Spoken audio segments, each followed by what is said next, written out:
The House will vote Thursday on a resolution to curb President Donald Trump's power to take military action against Iran, Speaker Nancy Pelosi said. The announcement Wednesday comes only a day after Iran launched missiles at Iraqi bases housing U.S. forces. Earlier in the day, the president said that Iran appears to be standing down, adding that he would ratchet up punishing sanctions rather than take military action to retaliate. In a statement, the speaker said the Trump administration's killing of Iran's top general, Qasem Soleimani, endangered our service members, diplomats and others by risking a serious escalation of tensions with Iran.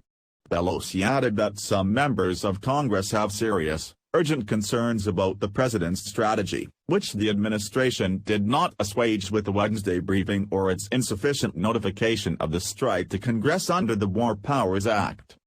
The administration must work with the Congress to advance an immediate, effective de-escalatory strategy that prevents further violence.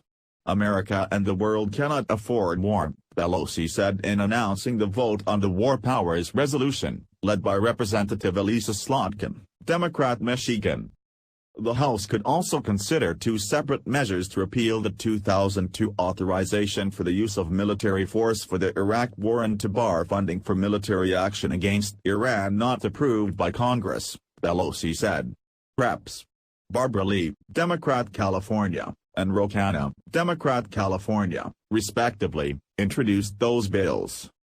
The resolution the House plans to vote on Thursday resembles one introduced in the Senate by Senator Tim Kaine, Democrat Virginia. It says that, without further congressional approval, the president would have to stop military action against Iran within 30 days.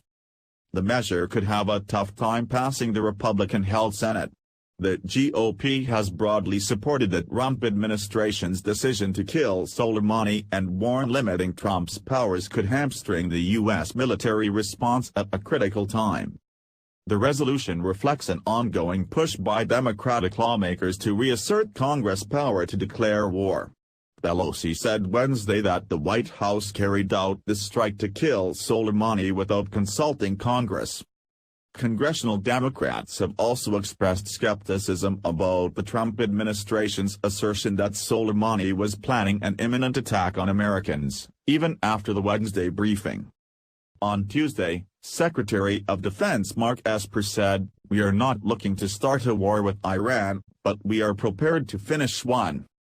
After the administration briefed the Senate on Iran on Wednesday, Senators Mike Lee, Republican Utah, and Rand Paul, Arky, said they would consider backing a War Powers resolution.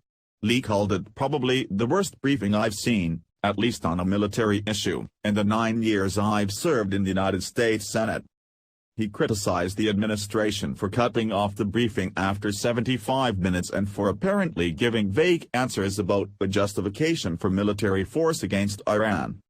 They had to leave after 75 minutes while they were in the process of telling us that we need to be good little boys and girls and run along and not debate this in public. I find that absolutely insane. I think it's unacceptable, Lee said.